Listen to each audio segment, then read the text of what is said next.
심야의 탄핵 강행. 그러자 추상목 경제부총리는 스스로 물러났습니다. 경제사령탑을 날린 겁니다. 논란이 일고 있습니다. 어제 밤 국회로 가보시죠. 오늘 예정된 의사일정을 모두 마쳤습니다만 최상목 탄핵소추안을 의사일정 제46항으로 추가하여 심의하자는 의사일정 변경 동의의 건이 제출되었습니다.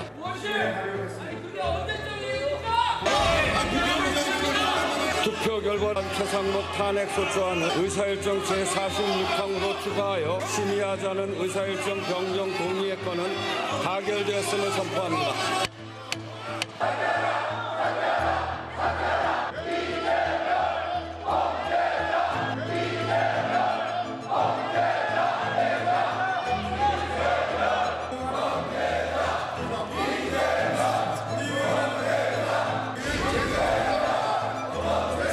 이 안건은 무기명 투표 방식으로 표결하도록 하겠습니다. 그리고 탄핵소추안은 제적의원 과반수의 찬성으로 의결한다는 점을 말씀드립니다. 투표를 시작하겠습니다.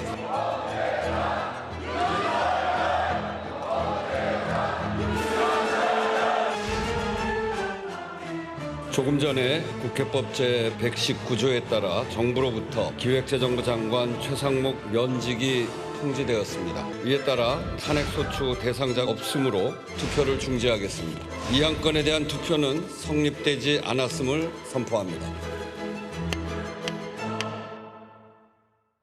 또 탄핵으로 직무정지가 임박해오자 최상목 권한대행이 스스로 사표를 낸 겁니다. 하룻밤 사이에 정말 군 통수권자가 몇 번이나 교체된지 아십니까?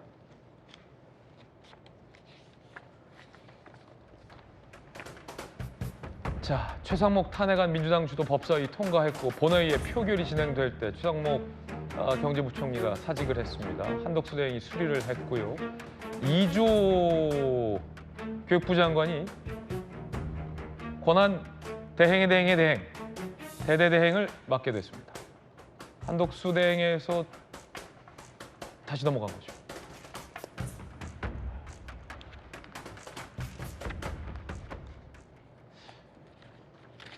일단은 박정희 의원님께 좀 오늘 많이 좀 곤란한 질문이 갈 것 같은데 왜 탄핵한 겁니까? 사실 이 탄핵안에 대해서는 3월에 제출이 됐고요. 그리고 4월에 우리가 이것들에 상정을 했어요. 그래서 이 부분에 대한 거는 그동안 지연돼 있었던 거다. 그래서 유보돼 있던 거고요. 내부에서도 물론 탄핵해야 된다, 탄핵하지 않아야 된다 이런 얘기가 있었지만 그때 대부분의 탄핵에 대해서 유보했던 사실은 그때 대대행 체제였다. 또 그 다음에 또 이 관세에 대한 것들을 논의 중이었다. 그 다음에는 트럼프가 있었고 그 다음에 추경의 문제가 있어서 유보됐는데 추경은 어제 끝났습니다. 그리고 관세도 일단은 지금 최상목 부총리가 가서 물꼬는 텄고요. 그런 부분에 대해서는 진행이 됐는데 갑자기 대법원의 판결이 있었고 그거에 따른 것들을 어떻게 대처할 거에 대한 논의 끝에 결국은 탄핵하는 거에 대해서 조금의 이견들은 있었지만 대부분 공감을 하고 하자 이렇게 해서 진행했던 겁니다. 네. 저희도 대법원의 판결이 저렇게 나올 줄 몰랐고 또 사실은 당연하게 무죄라고 저희가 그렇게 생각을 했었는데 그렇지 않은 부분이 나왔었고요. 또 이런 것들이 합리적 의심으로 일관되게 이런 것들이 타임 시퀀스에 의해서 진행되고 있어요. 그렇기 때문에 이런 부분에 대한 것들은 이렇게 그냥 내란이 일어난 상태에서의 그 정부에 대해서 맡겨놨던 것들은 이제는 더 이상 안 되겠다 이런 차원에서의 결정을 한 것 같습니다. 네. 대법원이 이재명 후보의 유죄를 판결하자 최상목 경제부총리를 날린 겁니다. 그러자 정치권에선 분풀이 탄핵이라는 논란이 일고 있습니다. 자, 지난 3월 발의 후 법사위에서 계류 중이었거든요. 이 와중에 경제 수장을 날리는 것에 대한 부담감이 있었던 거죠. 그런데 대법원이 이재명 후보의 유죄를 사실상 확정하자 비공개 의총을 열어서 최상목 경제부총리를 날린 겁니다. 분풀이 탄핵이란 논란이 일고 있습니다. 어제 방금 보신 그 국회 현장에 빨간 옷을 입고 이재명 범죄자를 외쳤던 김희정 의원 스튜디오에 급히 모셨습니다. 이거 분풀이 탄핵 아니냐라는 논란인데 어떻게 보십니까? 네, 맞습니다. 어제 국회가 열린 이유는 바로 추가 경정 예산 때문에 국회가 열렸습니다. 그리고 그 추가 경정 예산에서 정부 측 대표로 국회와 협상해 본 최사령탑이 바로 최상목 경제부총리입니다. 그리고 국회에서는 잘 아시다시피 이제 무슨 안건을 다룰지가 미리 의원들에게 공지가 됩니다. 그래서 이렇게 저희 모니터에 네네. 1번부터 순서대로 들어가 있거든요. 거기에는 어제 심우정 검찰총장 탄핵안은 1번으로 올라와 있었습니다. 물론 추경하는 날 적절하지 않았죠. 하지만 최상목 경제부총리 탄핵안은 아예 안건에 들어있지도 않았습니다. 심지어는 민주당 의원들조차도 어제 바로 처리할지 몰랐다라고 얘기할 정도였습니다. 아마 박정원 님도 몰랐을 가능성이 있지 않았을까 이런 생각인데요. 심지어는 어떻게 했냐면은 예. 이제 추경 예산이 통과가 되면 정부 측 인사가 나와서 이 정부 예산을 가지고 어떻게 앞으로 살림을 살겠다고 대표 인사를 시키게 되어 있습니다. 그래서 어제 저희가 마지막 밤 늦게 의결을 해서 이제 최상목 부총리 나와서 앞으로 정부 어떻게 살림 살지 인사하세요 했거든요. 그래서 이 추경 예산안을 가지고 어떻게 앞으로 정부가 살림 살겠다고 인사시켜 놓고서 네. 그 인사하고 들어가자마자 이제 국회가 산회하는 줄 알고 막 인사를 하는데 기습적으로 국회의장이 안건에 올라와 있지도 않던 탄핵안을 상정시켰습니다. 결국은 대법원의 어떤 이 유죄 취지 판결 때문에 최상목 경제부총리의 탄핵으로 이어졌다는 건데 네, 그렇습니다. 이게 완전 연결이 되는 거예요? 근데 두 사건이? 네, 맞습니다. 왜냐하면 현재는 국무위원회 국무회의의 구성에 대해서 헌법이 얘기를 하고 있는데 15명 이상 30명 이하의 국무위원들로 구성이 되게 되어 있습니다. 이른바 국무회의 정족수 말씀이신 거군요. 네, 그렇습니다. 그러면은 거기서 국정의 주요한 사안을 논의하게 되고 그리고 또 가장 중요한 게 국회에서 넘어온 법안에 대해서 이거를 공포를 할지 재의결을 할지 재표결 시킬지를 결정하게 되는데 어제 최상목 권한대행이 아니죠. 경제부총리가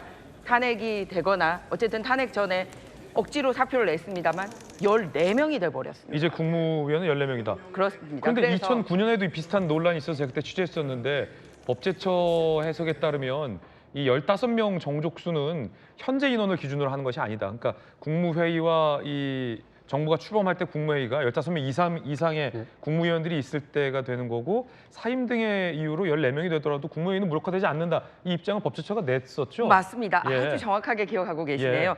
2009년에 이명박 대통령 시절에 이제 당시 행정안전부 장관이 잠시 공석이었던 적이 있습니다. 그래서 그때 15명이 안 됐었거든요. 그때 법제처가 얘기를 한 게 방금 김신 앵커가 얘기했듯이 처음 구성할 때 그 요건을 갖춰서 국무회의라는 게 잘 구성이 되면 일시적으로 공백이 생겨서 네. 사고에 의해서 그 15명 이하로 가면 그 국무회의는 요건을 갖춘 걸로 보고 있습니다. 그러면 김희정 의원님, 국무회의가 무력화되지도 않는 건데 왜 탄핵한 겁니까? 그러니까 지금 이런 여러 가지 법적 해석에 대해서 헌법 84조도 마찬가지고 이런 법제처 해석도 그렇고 이번에 선거법 해석도 그렇고 받아들이지 않고 있지 않습니까? 민주당이 본인들에게 유리한 방식으로 하고 있지 않습니까? 그러니까 만약에 우리는 이 법제처의 조문을 가지고 국무회의가 성립한다라고 얘기를 할 거지만 민주당은 아니다라고 또 들고 나오려고 하고 있고요. 그럼 궁극적으로 국무회의를 와해시킨 다음에 하고 싶어하는 법이 하나가 있습니다. 어떤 겁니까? 선거법입니다. 뭐냐면 어제 대법원 판결 난 것도 선거법이기 때문에 피선거권이 있느냐 아니냐잖아요. 근데 민주당이 지금 제출해둔 선거법이 있거든요. 두 가지인데요. 하나는 아예 허위사실 공표죄를 없애는 겁니다. 그 처벌 못 받게 하는 거. 그 법을 민주당이 지난 겨울에 발의를 해뒀어요. 그다음에 또 하나는 뭐냐면 후보 상실이 되는 게 현재는 벌금 100만 원으로 되어 있거든요. 이재명 후보는 예. 지금 그걸 넘습니다. 1심에 따르면. 그런데 그거를 1,000만 원으로 상향하자는 이 두 가지의 선거법을 민주당이 현재 제출해둔 상황입니다. 그러면은 지금대로라면 민주당이 다수당이니까 이 법을 자기네들 마음대로 국회에서 통과를 시켜버리겠죠. 그리고 국무회의에서는 이거를 거부를 못하게 하는 거죠. 그러면은 대법원이 판단할 동안에 바뀐 선거법에 따라서 허위사실 공표죄는 없어졌네. 그러니까 옛날에는 이 법이 고쳐지기 전에 허위사실 공표를 했지만 새 법의 취지에 따라서 앞으로 일어나는 판결은 이 법의 취지를 감안해 주세요. 이렇게 하려고 하는 겁니다. 심지어는 1,000만 원이 안 나오면 설사 문제가 된다 하더라도 1,000만 원이 안 나왔기 때문에 우리는 출마하겠어. 이렇게 하려고 선거법을 통과시키고 국무회의를 무력화시키려는 긴 플랜에 따라서 어제 우리 국익을 이렇게 해서라도 탄핵안을 발의한 겁니다. 자, 박정호 네. 의원님, 국무회의 무력화시켜서 선거법 바꾸려는 건 아니냐라고 여당은 의심하고 있다라는 말씀, 비판 여론인데 어떤 네, 맞습니까? 일단 없던 안건이 상정되는 것들은 이번이 처음이 아니고요. 국회법에 따라서 발의하는 사람이 있고 그것을 표결에 붙이게 돼 있어요. 그것에 의해서 결정하는 것이라 오해가 없으시면 좋겠다 말씀이고요. 두 번째는 국무위원 구성 요건에 대해서 보면 15인 대통령을 포함해서 15인 이상 30인 이하인데 그건 구성 요건이에요. 그리고 사실은 팩트를 좀 살펴보면 김문수 장관이 사퇴하면서 15명이 됐고요. 그다음에 한덕수 총리와 사실은 사퇴하게 준비돼 있었잖아요. 그래서 국무회의 그 구성 요건을 무너뜨린 거는 민주당이 아니다. 그거는 국무위원들 스스로가 한 것이고요. 그리고 이것이 뭐 15명이 돼야지 꼭 의결을 할 수 있고 그렇지 않습니다. 이것이 네. 구성 요건은 그렇지만 부족하더라도 그 구성된 인원의 과반이 참석하고 과반 이상으로 의결을 할 수가 있어요. 그러니까 그거는 전혀 사실이 아니다는 말씀 드리고 또 선거법에 관해서도 말씀 주셨는데 저희는 전혀 그런 의도가 없는데 그걸 확대 해석하셨다 이렇게만 말씀드리겠습니다. 전혀 사실이 아니다. 네. 그러면 그 선거법 철회하셔야죠. 국민들에게 왜 오해받을 만한 시기에 선거법을 더 강화를 해서 선거 민주주의를 지키겠다라고 해도 모자랄 판에 어떻게 1,000만 원씩이나 벌금 받아도 그 사람 버젓이 국민의 대표로 일할 수 있게 해주고 그리고 선거에서의 진실 여부가 굉장히 중요한데 그 죄 자체를 아예 없애겠다라는 것을 민주당이 발의한 것 자체가 의심을 살 만합니다. 그래서 만약에 그런 의심을 사기 싫으면 이 법안 철회하셔야 된다고 생각합니다. 의원님, 우리 그 국회의원들이 수많은 법을 내는데 그게 일일이 다 당론으로 결정되고 그러나요? 그 개인들이 의사 표현을 하고 연구를 통해서 이 법이 좋겠다고 내놓은 것이고 그것을 개인이 낸 것들을 하나하나를 다 취소하라 이거는 있을 수가 없고 그게 통과되면 모르지만 아무 의사가 없는데 당에서는 그렇게는 과도하게 해석하신 거다 이렇게 말씀드리겠습니다. 네. 한 가지 확실한 것은 이 대법원의 이재명 후보에 대한 어떤 유죄 취지 판결 이후에 최상목 경제부총리에 대한 탄핵 시도가 이루어졌다는 건데 자, 그래서 여당에서는 이런 얘기 나왔습니다. 종로에서 뺨 맞고 한강에서 눈 흘긴다고 말이죠. 들어보시죠. 분뿌리식 보복 탄핵 이재명 세력 각성하라! 종로에서 뺨 맞고 한강에서 눈 흘긴다는 속담이 있듯이 어디서 지금 분풀이하고 화풀이하는 겁니까? 여러분이 아무리 탄핵으로 화풀이해도 피고인 이재명, 범죄자 이재명은 유죄입니다. 자, 한강에서 뺨 맞고 종로에서 뺨 맞고 한강에서 눈 흘겼다라고 비판했는데 초유의 권한대행의 대행의 대대대행인데 지금 경제 수장을 날리는 것에 대해서 사실은 민주당 내에서도 사실은 브레이크가 있었거든요. 지금 이 와중에 경제부총리까지 탄핵하는 건 아니다. 우리 박정호 의원님도 저희 도직구에서 비슷하게 걱정하셨고 많은 도직구에 나오는 전현직 민주당 의원들도 최상목 경제부총리 탄핵까지는 아니다라고 의원총회에서도 브레이크가 걸렸는데 그 이재명 후보에 대한 대법원의 이 유죄 판단이 이 제동 장치를 푼 건데 이게 민주당에 실익이 있느냐라는 것도 제가 취재하기로는 당내에서 논란이 일고 있는 건데 워낙 지도부의 의지가 좀 강했던 걸 거라는 궁금함도 있고 일단은 경제수장이 지금 날아갔어요. 저는 그 최상목 부총리를 탄핵을 이렇게 강행을 한 것은 엉뚱한 화풀이하는 건 국민들이 다 아실 거예요. 그러니까 뭐 종로에서 뺨 맞고 한강에서 눈을 긴다는 건데 사실은 법원에서 뺨 맞고 지금 국회 와서 화풀이하는 거 아닙니까?